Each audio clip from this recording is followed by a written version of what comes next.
Doctor Vikram, vice president and facility director. आप सबका स्वागत है और शुक्रिया आने का। आप सबके 2 मिनट लूँगा। ये केस हर तरह से ह्यूमैनिटी का, इंसानियत का और इनोवेशंस की एक जिसे कहते हैं समन्वय है, सबका कॉम्बिनेशन है और जीत को दर्शाता है। एक 11 साल की बच्ची, और आप उसकी खुशी और हंसी आज देख रहे होंगे, बड़े हिम्मत के साथ और बड़े खुशी के साथ वो चलती हुई आई है। तो शुरू में जब बताया गया था कि इस सर्जरी में जो उसके लिम्ब की सर्जरी थी उसमें शायद एम्प्यूटेट करना पड़े, पर डिसीजन और आसान डिसीजन नहीं था। डॉक्टर अर्चित ने बोला जब हम डिसीजन लेते हैं तो ऐसा होता है पूरे भरोसे के साथ लेते हैं जैसे प्लेन पे चढ़ते हैं, पर वो डिसीजन आसान नहीं था। डिसीजन लिया गया, पर वो डिसीजन सिर्फ उसके टांग का या उस हड्डी का नहीं था, पर दोनों साइड के लंग्स में ट्यूमर को हटाने का था। तो इस उम्र में 3 सर्जरीज कराना, कीमोथेरेपी लेना, प्लीज समझिए हर एक प्रोसीजर का एक पेन होता है। कैंसर जो है हमारे लिए अभी तक हम डेथ सेंटेंस मानते थे। 90% of the cancer, 9 to 95% of the stage 4 cancer अभी भी इनक्योरेबल है। बहुत कम कैंसर्स हैं और बहुत इम्पॉर्टेंट एक पेशेंट सिलेक्शन क्राइटेरिया भी है जहाँ पे हम इन अ स्टेज 4 कैंसर पेशेंट्स को क्यूरेटिव ट्रीटमेंट ऑफर कर सकते हैं। हमने मल्टीपल स्टेजेस में इनका ट्रीटमेंट किया। पहले हमने देखा कि पैर में भी कैंसर है और दोनों लंग्स में भी एट द टाइम वो प्रेजेंट। में मेरी एक फ्रेंड है, तो उनके जो हस्बैंड है वो वर्किंग है कहीं, तो उनके जो गुड फ्रेंड है वो सर के फ्रेंड हैं। तो जैसे मैं नाम नहीं लूँगी, जैसे जब मुझे बालिका का पता लगा, तो जिस दिन मुझे पता लगा कि जैसे आपने क्वेश्चन किया था कि आपको 4 स्टेज पे कैसे पता लगा।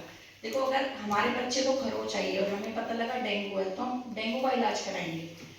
हड्डी टूटी है तो मुझे तो पता ही नहीं लगा 4 स्टेज पे स्वेलिंग, और हर डॉक्टर मिनिमम 15 या 7 डेज की मेडिसिन देते ही हैं।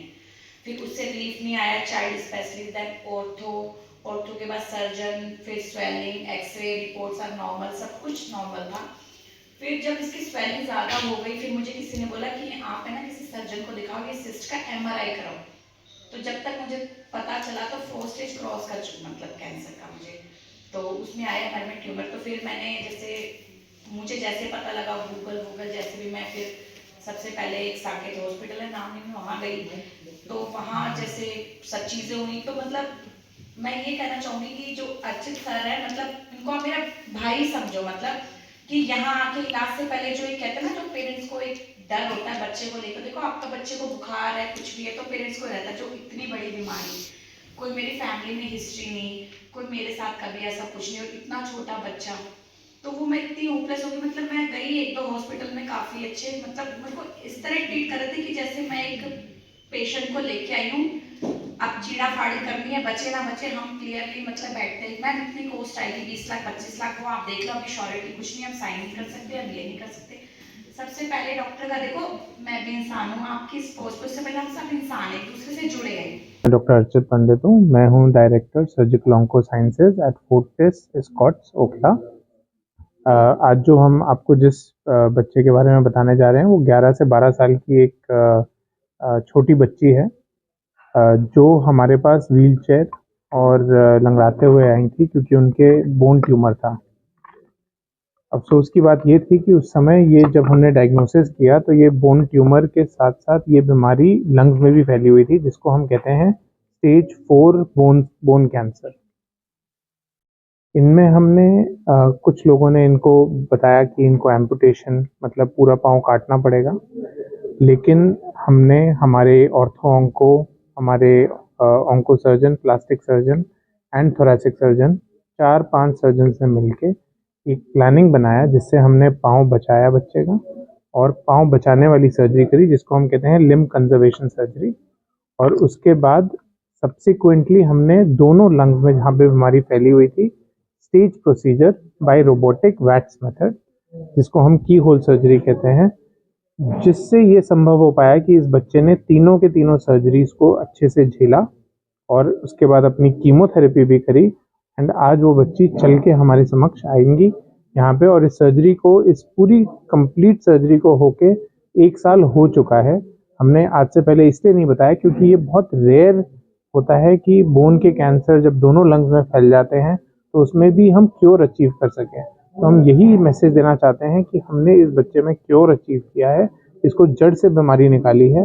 जो बीमारी बोन से दोनों लंग्स में फैल गई, उसके बावजूद भी हमने क्योर का एक अटेम्प्ट किया है और जिसमें हम अभी 1 साल हो चुका है और हम ये सक्सेसफुल हुए। डॉक्टर, क्या आप जो आपने बीमारी बताई है वो बीमारी इससे पहले कभी ठीक नहीं हो पाई? जो डॉक्टरों ने सर्जरी की वो आपने पहली बार ऐसा किया है कि देखिए, बोन कैंसर्स बच्चों में ज़्यादा पाए जाते हैं, ये समझने की ज़रूरत है।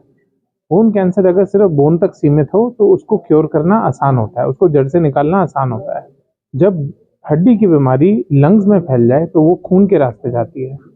उसमें एक प्रॉपर प्लानिंग, बहुत मेटिकुलसली ऑर्गेनाइज करना, उसको एग्जीक्यूट करना इस बच्चे में एक चैलेंज था। 3 सर्जरीज बच्चा झेल ले और इतनी कीमोथेरेपी झेल ले, वो एक बहुत बड़ा फीट है हमारे लिए। क्या लग रहा है जब से ये रोबोटिक सर्जरी आई है तब से बहुत ज़्यादा सक्सेसफुल ऑपरेशन क्या जो देखिए, रोबोटिक सर्जरी रोबोट नहीं करता है, रोबोटिक सर्जरी एक सर्जन करता है। ऐसा कुछ नहीं है कि रोबोटिक सर्जरी से रेट ज़्यादा अच्छे हैं या क्योर रेट ज़्यादा अच्छे हैं, ऐसा कुछ नहीं होता है, ऐसा लोगों को लगता है। इस बच्चे में हमने वैट सर्जरी करी है जो कि की होल सर्जरी है। उसका फ़ायदा यही है कि रिकवरी जल्दी होती है, कट नहीं लगते हैं छाती पे, और इनमें हम बहुत सारे सर्जरीज आराम से कर सकते हैं।